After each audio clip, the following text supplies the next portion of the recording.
வணக்கம். தடயத்தார் நேர்களோடு இணைந்திருக்கின்றோம். அந்த வகையிலே இன்று நாங்கள் பார்க்க இருப்பது கவிஞர் உமா மோகனதாஸ் அவர்கள் எழுதிய கடந்தவைகளும் கடப்பவைகளும் என்ற கவிதை தொகுப்பு நூல் வெளியீட்டு விழாவைத்தான் நாங்கள் பார்க்க இருக்கின்றோம். இந்த நிகழ்வானது கனடா தமிழ் எழுத்தாளர் இணையம் நடத்திய நூல்களின் சங்கமம் என்ற நிகழ்வில்தான் இந்த வெளியீடு இடம்பெற்றது. இந்த வெளியீட்டையும் அதனோடு சேர்த்து கனடிய இளம் பாடகி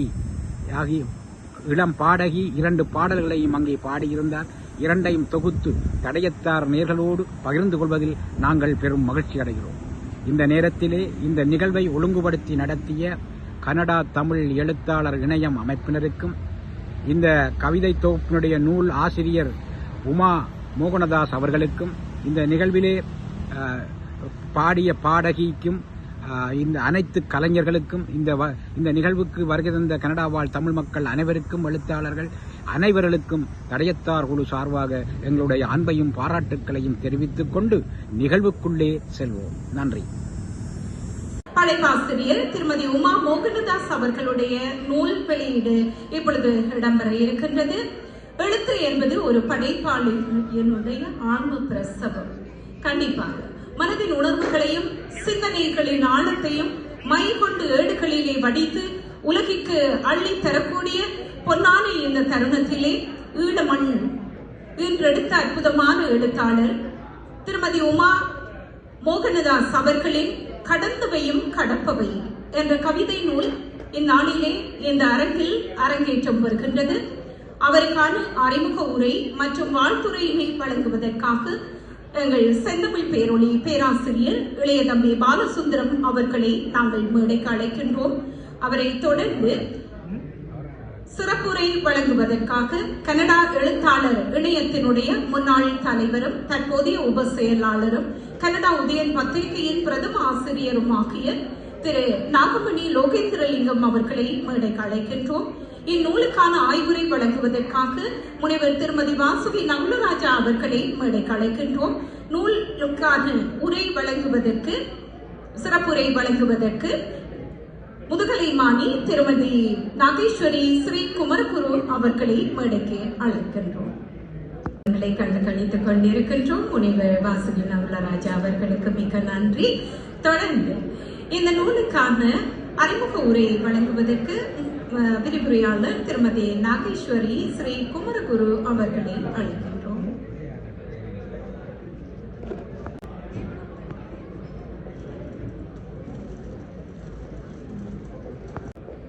தொடர்ந்து சிறப்பு பிரதிகளை பெறுவதற்காக நாம் அழைக்கின்ற விருந்தினர்கள் காவலர் திருமதி பவானி தர்மகுலசிங்கம், காவலர் திருமதி பவானி தர்மகுலசிங்கம், எழுத்தாளர் திரு முரளிதரன் நடராஜா, துரை தேவகுமாரன் அவர்களை அழைக்கின்றோம். அடுத்ததாக படைப்பாசிரியரின் யாழ் பல்கலைக்கழக நண்பி திருமதி விஜயபிரபா சந்திரசேகரம் அவர்களை அழைக்கின்றோம். திருமதி விஜயபிரபா சந்திரசேகரம். தொடர்ந்து திருமதி உமா அவர்களுடைய பேராதனை பல்கலைக்கழக நண்பி திருமதி மஞ்சுளா சுதர்ஷன் அவர்களை அழைக்கின்றோம். திருமதி மஞ்சுளா சுதர்ஷன் அவர்களை அழைக்கின்றோம்.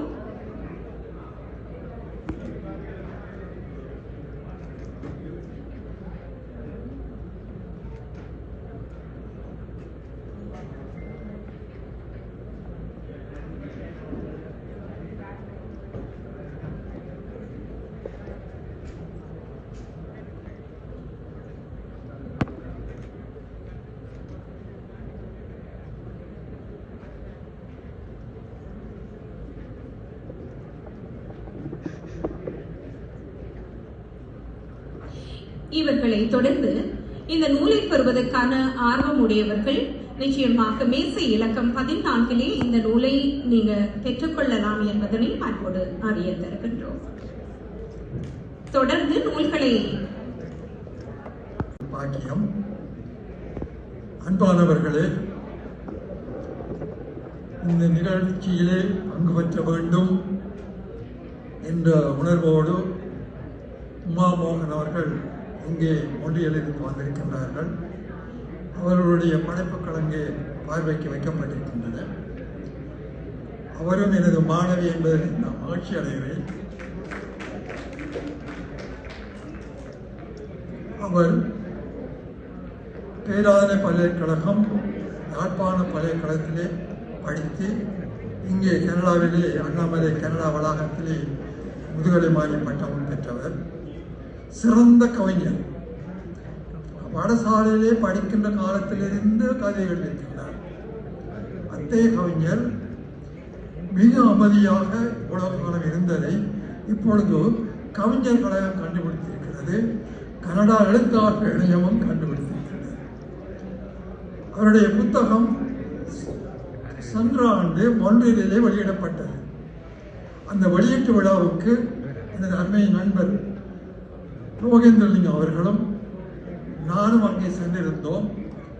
அந்த நூலை வெளியிட்டு வைப்பதற்காக அந்த பணியிலே நாங்கள் கலந்து கொண்டது எங்களுக்கு சிறப்பு என்று கூறிக்கொண்டு, இந்த நூலிலே அவர் இந்த நூலை பிடித்துக் கொண்ட என்ன 2 காரணம். எல்லாம் கவிதைகள், அருமையான கவிதைகள். அந்த கவிதை என்பது ஒரு கருவி, பேனா அதற்கு உதவி. இந்த கவிதையின் மூலம் நாம் மறந்து கொண்டிருக்கின்ற ஈழத்து நிகழ்வுகளை எங்களுக்கு தந்து கொண்டு பதிவு செய்திருக்கின்றார். அதான் அதை படித்துக் கொண்டார். சிறு வயது முதலாக, பாடசாலை நாட்கள் முதலாக அவர் என்னென்ன விடயங்களை யாழ்ப்பாணத்திலே கண்ணார கண்டாரோ, அனுபவித்தாரோ, அங்கு அந்த போர்க்கால சூழலிலே அவர் பட்ட அனுபவங்கள், துன்பங்கள், வேதனைகள், அந்த போராளிகளுக்கு நமது மக்கள் எவ்வளவு வகையிலே உதவி செய்தார்கள், அந்த போராளிகள் பட்ட துன்பம் துயரங்கள் எவை, அந்த காலத்திலே எமது மக்கள், அதாவது நாங்கள் எத்தகைய இன்னல்களுக்கு ஆளானோம் என்ற பல்வேறு விடயங்களை தன்னுடைய பேனாவினால் பதிவு செய்திருக்கின்றார். அது உண்மையிலே இது ஒரு கவிதை புத்தகத்தை விட அதுக்கு மேலான ஈழத்து தமிழருடைய பட்ட அனுபவங்களும் துயரங்களும் போர்க்கால சூழல்களும் அக்காலத்தினுடைய அரச படைகளுடைய அட்டூழியங்களும் இதுதான் இந்த புத்தகம் என்பதை நீங்கள் மனதில் கொண்டு இதை நீங்கள் வாங்கி படிக்க வேண்டும். படிக்கின்ற பொழுதுதான் நாங்கள் மறந்து கொண்டிருக்கின்ற பல விடயங்களை மீள் நினைவு செய்து கொள்ளக்கூடிய ஒரு வாய்ப்பு ஏற்படும் என்று கூறி எனது அறிமுக வரியை நான் இத்துடன் நிறுத்திக் கொள்கிறேன். ஏனென்றால் இங்கே பலர் இருக்கிறார்கள். நன்றி, வணக்கம்.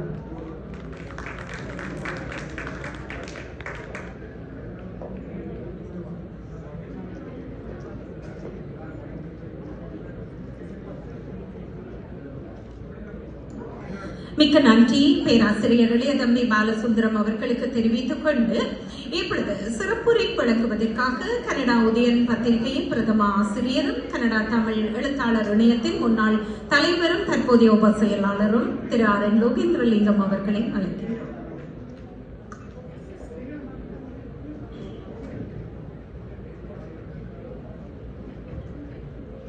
இந்த நூல்கள் பற்றிய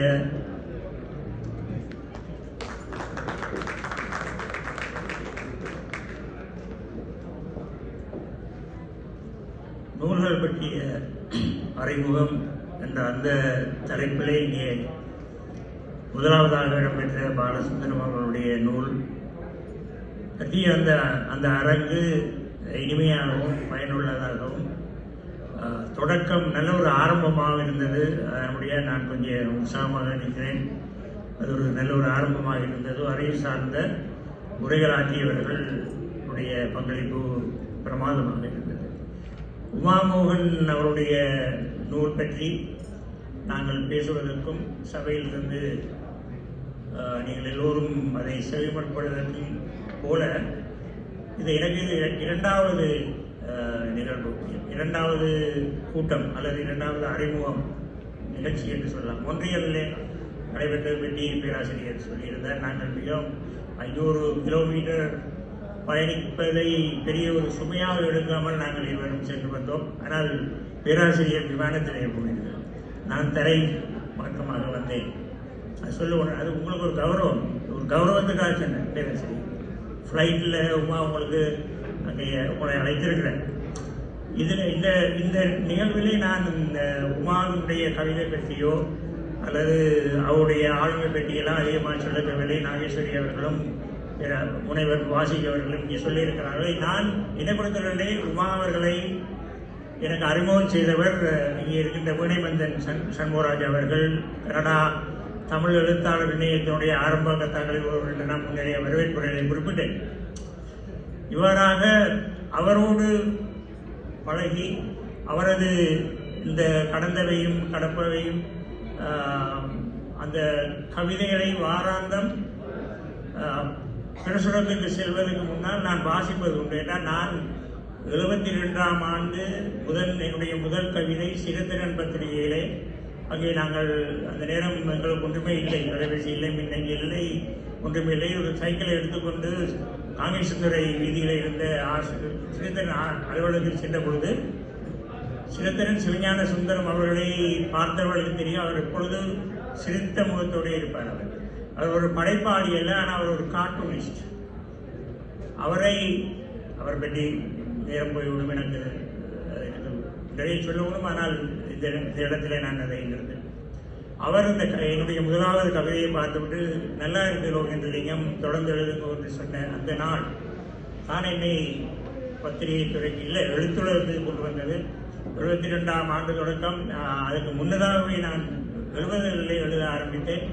அந்த நேரத்திலே கோலோச்சி இருந்த புதுக்கவிதை எங்களுக்கு ஒரு விருப்பத்துக்குரியதாகவும் வாசகர்களை கவர்வதாகவும் இலகுவாக பிரசுர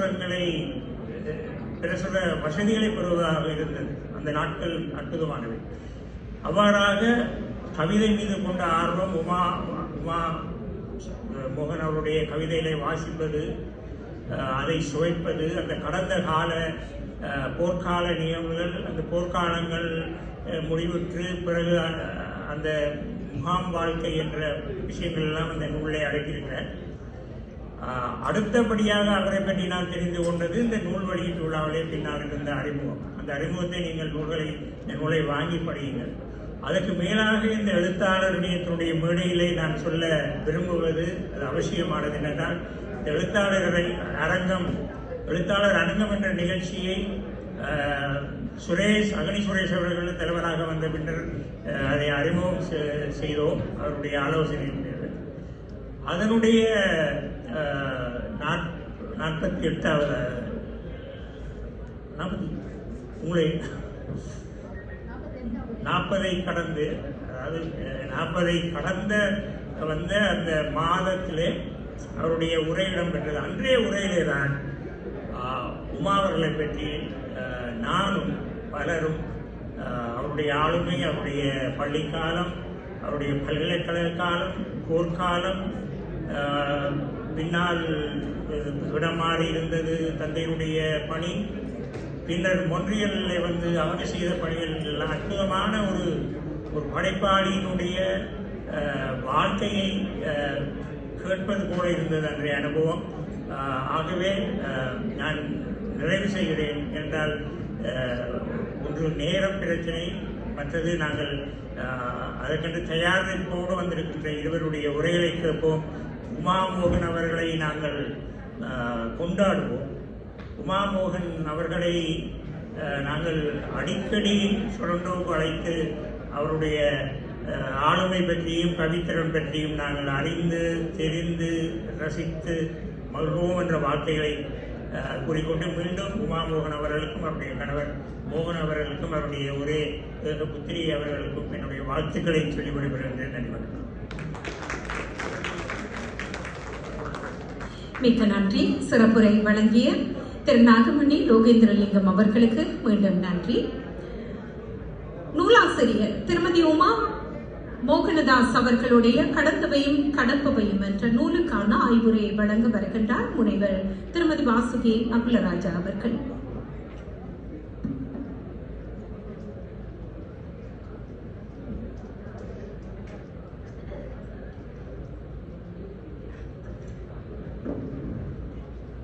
அனைவருக்கும் மீண்டும் வணக்கம்.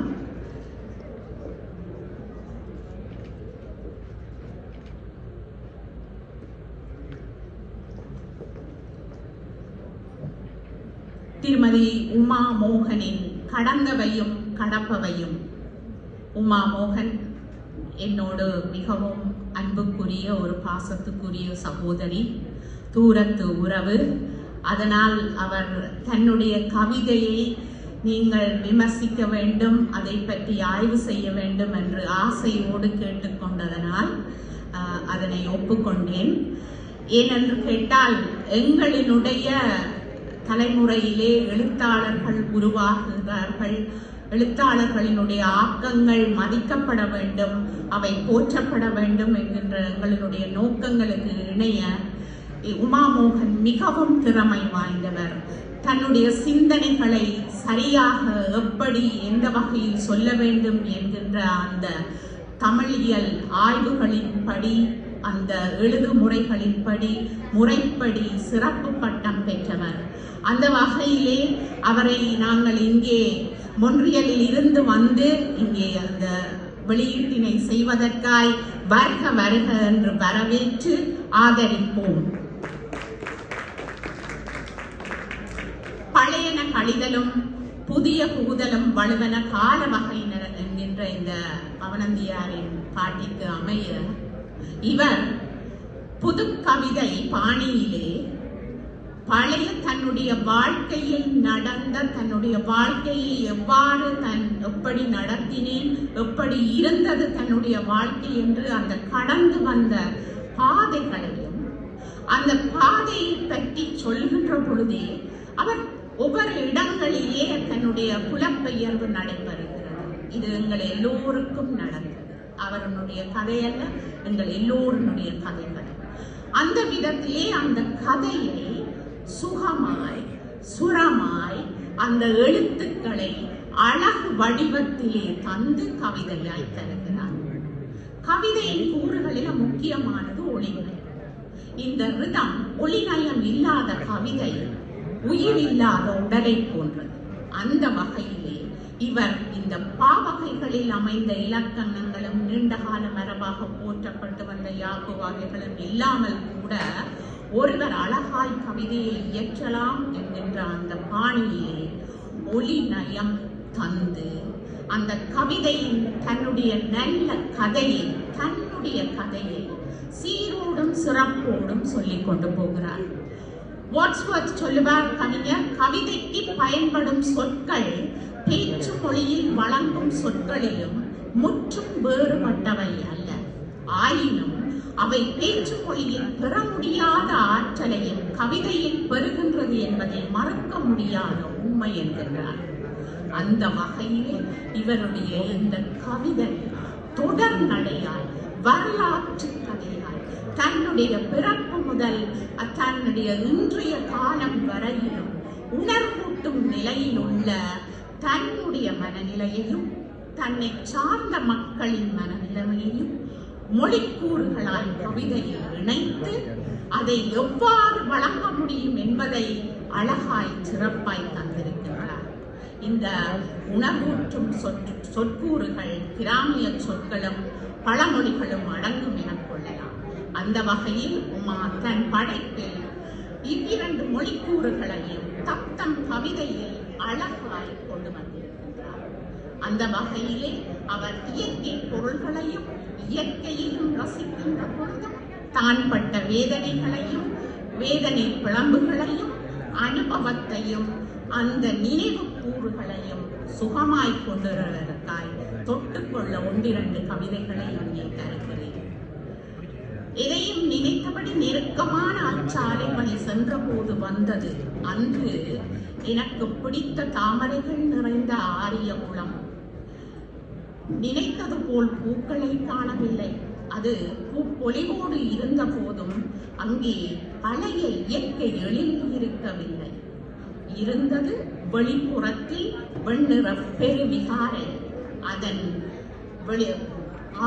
முகத்தில் ஒருவர் கரத்தினில் நீட்டிய துப்பாக்கிகளோடு. இதுவும் இப்பவுமா என்றது என் மனம்.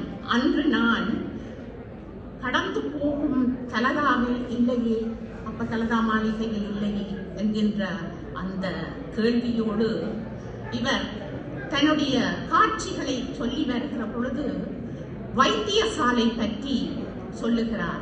உடம்புக்கு இயலாது என போனவரும் அந்த இடத்தை விட்டு போகாத மருத்துவரும், உண்மையாய் உழைத்த தாதியரும், மனம் திண்மையோடு பணிபுரிந்த பணியாளரும், எதிர்த்து பேசாத சாதுக்களாய் இருந்த போதும் அவரை எதிர் கொண்டு தரமாறியாய் சுட்டதும், எழும்பவே முடியாதவர் மேல் எறிகுண்டை வீசியதும், எழும்பி நின்றவரை நேராய் சாய்த்ததும் என எத்தனை செய்தார்கள் நம்மவர்க்கு. அன்று அத்தனை ஆர்வமாய் தம் தேசம் விட்டு நேசம் காக்க வந்தவர்கள்.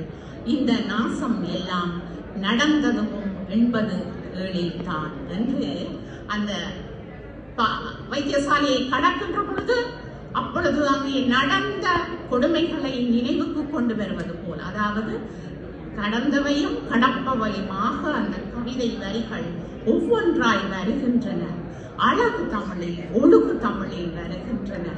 குறியீடுகள் என்று சொல்லப்படுகிற குறியீடுகள் கூட, படிமங்கள் கூட அழகாய் அங்கே பயன்படுத்தப்பட்டிருக்கின்றது. அவற்றை வாசிக்கின்ற பொழுது நீங்களும் உங்களுடைய அனுபவத்தை உணர்வது போலவும் அதை மீட்பது போலவும், உங்கள் வாழ்விலே இலங்கையில் நாம் வாழ்ந்த வாழ்க்கையினுடைய அந்த பொக்கிஷமான தருணங்கள் ஒவ்வொன்றையும் மீட்டு கொண்டு வந்து அழகாய் நமக்கு தந்திருக்கிறார். ஆக நேரம் காரணமாய் அகலமாய் ஆய்வு செய்யவில்லை. ஆனால் இவருடைய சொற்களையும் அந்த கவிதை நடையையும் ஆழமாய் படித்து உள்ளத்தில் வேராய் வெட்டி வேராய் வைத்துக் கொள்வோம். சொற்கள் அவ்வளவும் வெட்டி வேறாக நமக்குள் அழகிய மனம் வீசட்டும் என்று கூறி இவருடைய இந்த கவிதையாற்றல் இதோடு நிற்காமல் இன்னும் பல படைப்புகளை இவர் தர வேண்டும். எழுத்தாளர்கள் உலகத்துக்கு இவர் ஒரு கவிஞராக மாத்திரமல்ல, பெரும் ஆய்வாளராகவும் வர வேண்டும் என்று கூறி வாழ்த்தி விடைபெறுகிறேன். நன்றி, வணக்கம். இவர்களோடு திருமதி ஜோதி ஜெயக்குமார் ஆகிய என்னையும் உமா அவர்கள் அழைக்கின்றார்.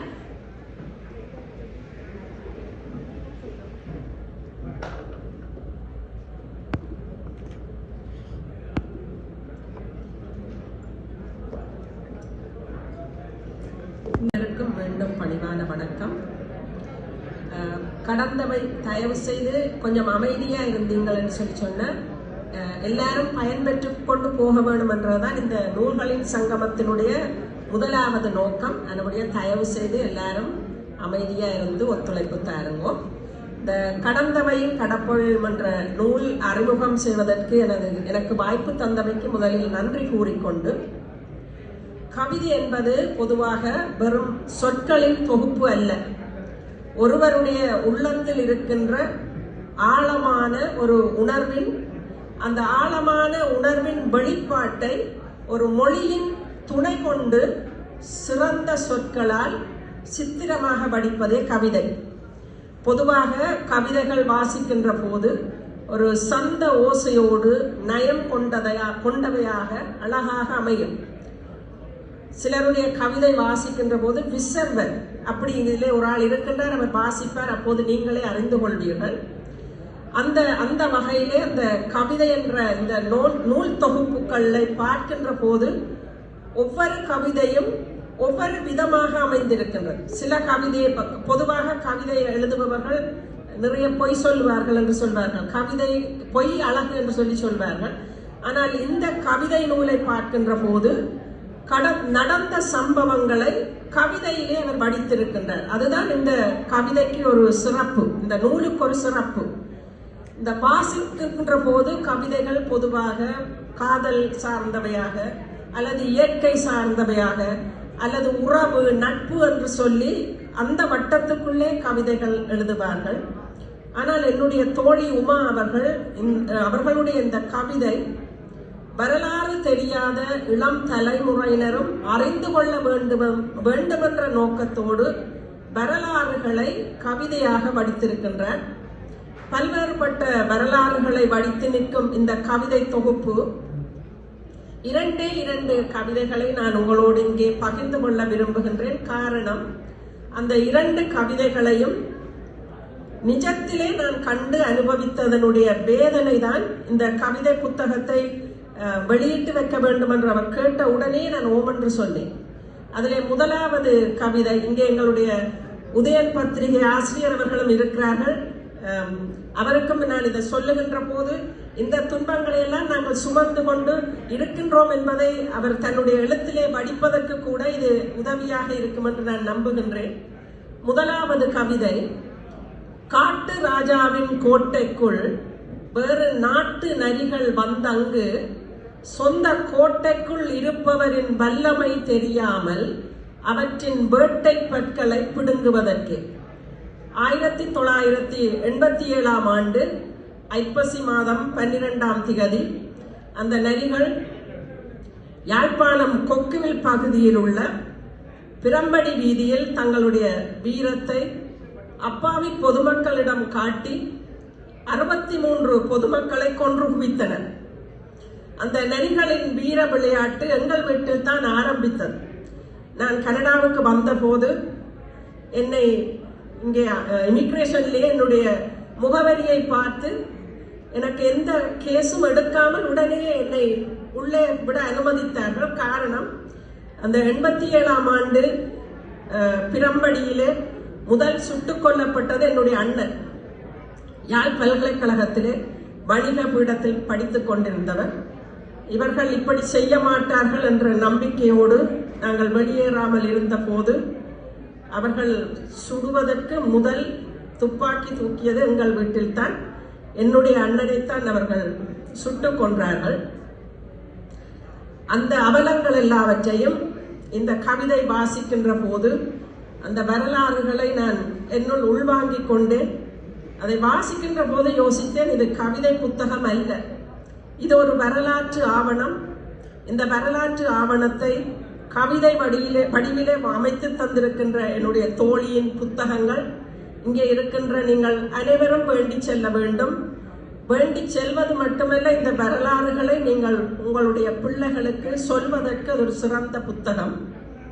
இரண்டாவது கவிதை, உண்மையாய் உழைத்த தாதியரும் மனத்திண்மையோடு பணிபுரிந்த பணியாளரும் எதிர்த்து பேசா சாதுக்களாய் இருந்த போதும் அவரை எதிர்கொண்டு சரமாரியாய் சுட்டதும், எழும்பவே முடியாதவர் மேல் எருகுண்டி வீசியதும், எழும்பி நின்றவரை நேராக சாய்த்ததும் என எத்தனை செய்தார்கள் எம்மவர்க்கு அன்று.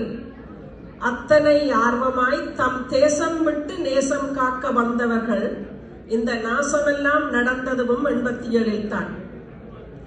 1987 ஆண்டு 20ஆம் திகதி அன்று தீபாவளி. தேசம் விட்டு நேசம் காக்க வந்தவர்கள் ஐநாவினுடைய பாதுகாப்பு பட்டியலில் உள்ள வைத்தியசாலை என்றும் பார்க்காமல் உண்மையாக உழைத்த தாதியர்க்கும் வைத்தியர்களுக்கும் காயப்பட்டிருந்தவர்களை பார்க்க வந்த பொதுமக்களையும் எங்கள் கண்முன்னே அநியாயமாக சுட்டுக் கொன்று குவித்தார்கள். அன்று நடந்த அந்த துயர சம்பவம் என் கண்முன்னே நடந்ததை பார்த்தேன். இந்த கவிதையை வாசிக்கின்ற போது அனைத்தும் என் கண்முன் நிழலாடியது. இப்படி நிறைய வரலாறுகளை சுமந்து நிற்கின்றது இந்த கடந்தவையும் கடப்பவையும்.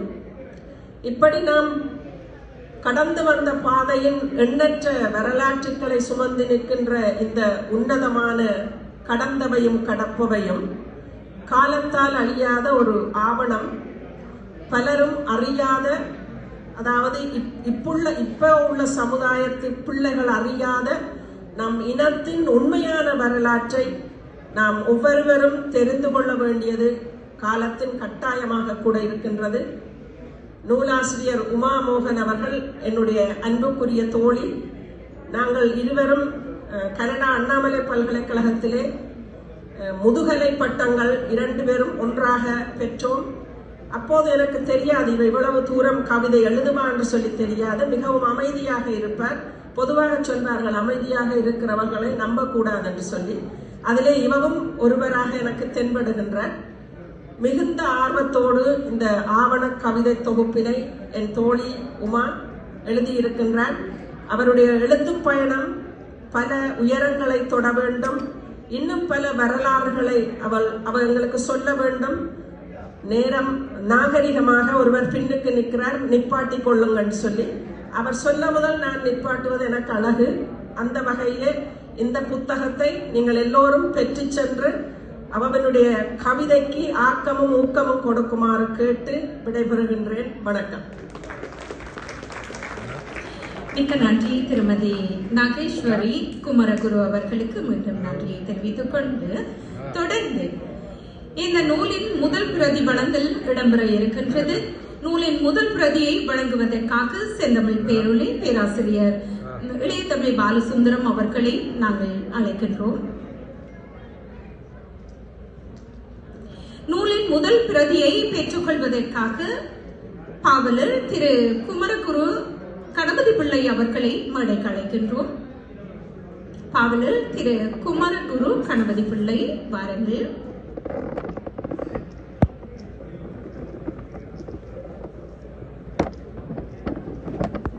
கடந்தவையும் கடப்பவையும் நூலாசிரியர் திருமதி உமா மோகனதாஸ் அவர்களை அன்போடு அழைக்கின்றேன். படைப்பாளர் திருமதி உமா மோகனதாஸ்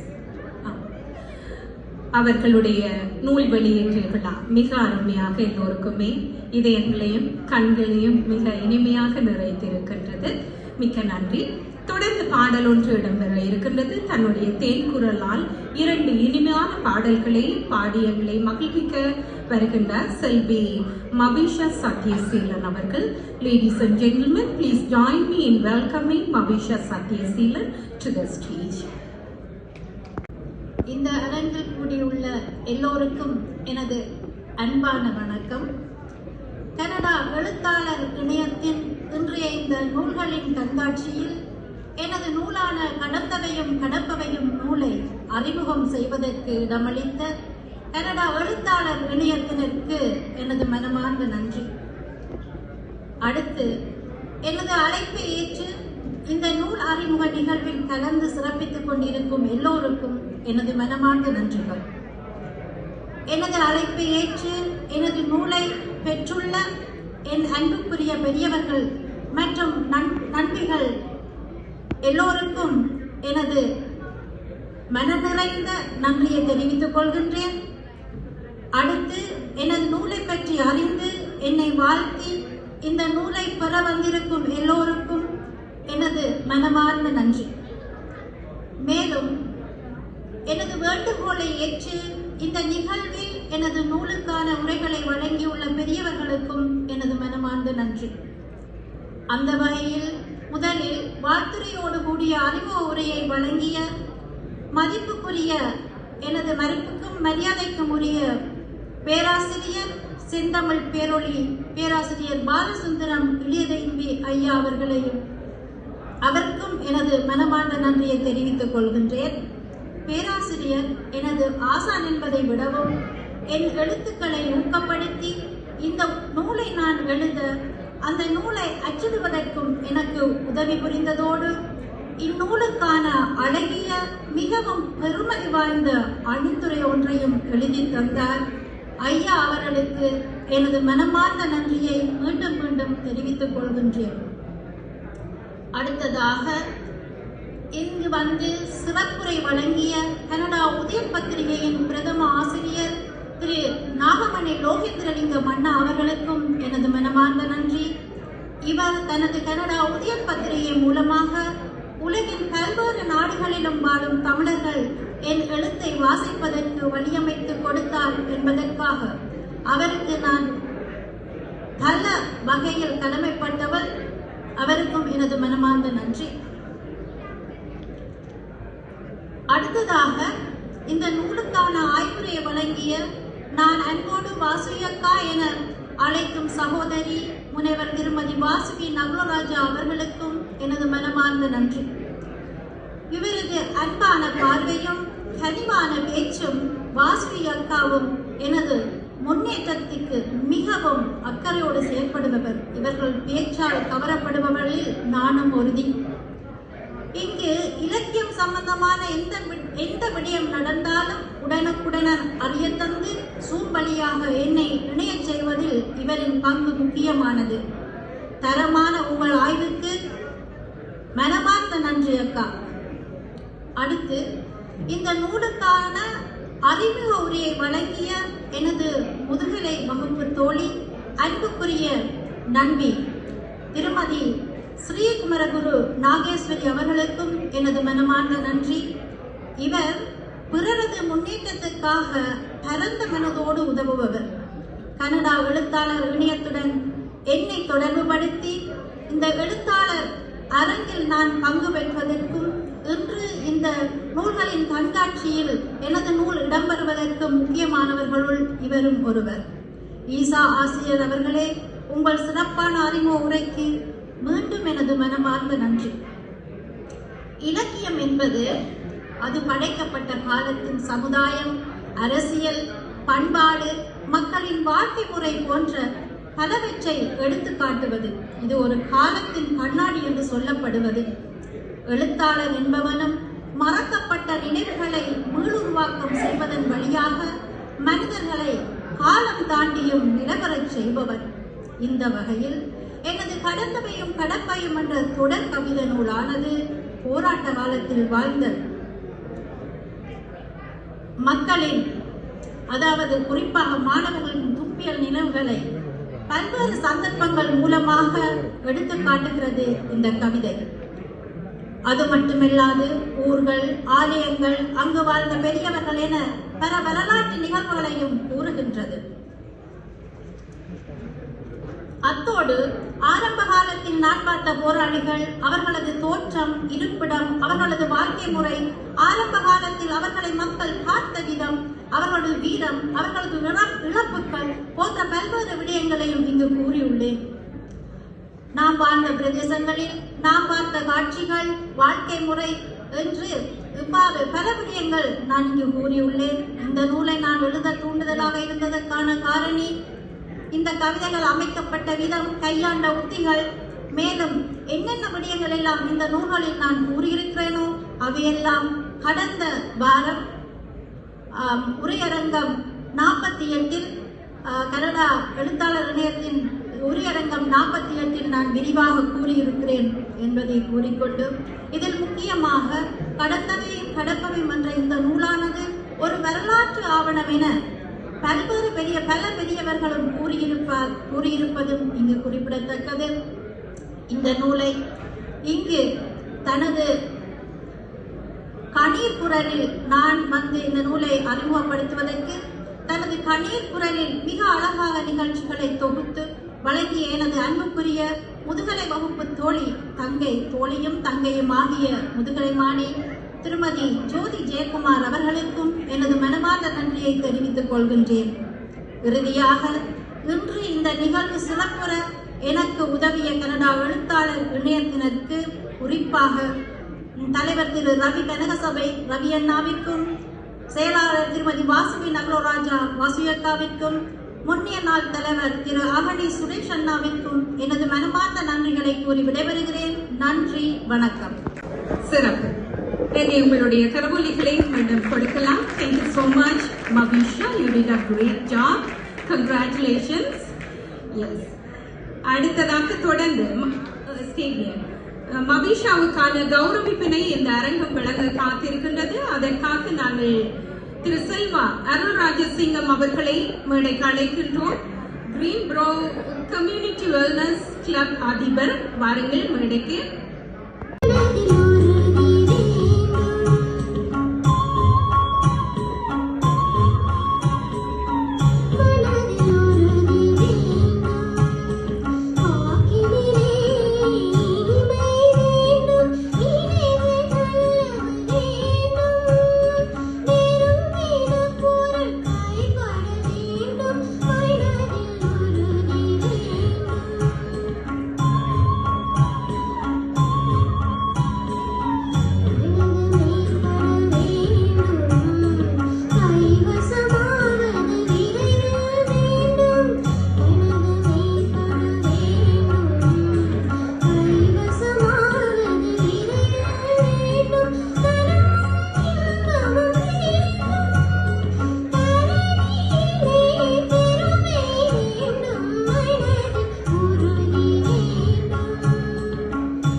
ராகங்களின்றி சங்கீதமில்லை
வணக்கம். இவ்வளவு நேரமும் தடயத்தாரின் நம்மவர் நிகழ்விலே கவிஞர் உமா மோகனதாஸ் அவர்கள் எழுதிய கடந்தவைகளும் கடப்பவைகளும் என்ற கவிதை நூல் தொகுப்பு வெளியீட்டு விழாவை பார்த்திருப்பீர்கள் என்று நம்புகின்றோம். இந்த நிகழ்வை நீங்கள் மட்டும் பார்வையிடாமல் மற்றவர்களுக்கும் பகிர்ந்து கொள்ளுமாறு அன்போடு கேட்டுக்கொள்கிறோம்.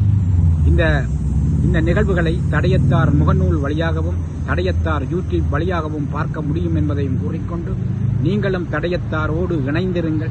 நாங்கள் போடுகின்ற ஒவ்வொரு வீடியோக்களையும் உடனுக்குடன் பார்க்க முடியும் என்பதையும் கூறிக்கொண்டு இதனுடைய கருத்துக்களை இது பதிவு செய்யுங்கள், பதிவிடுங்கள் என்பதையும் அன்பாக கேட்டுக்கொண்டு மீண்டும் ஒருமுறை தடயத்தாரின் நம்மவர் நிகழ்வுகளோடு உங்களை சந்திக்கும் வரை உங்களிடமிருந்து விடை பெறுபவர் கிருபா கந்தையா. நன்றி, வணக்கம்.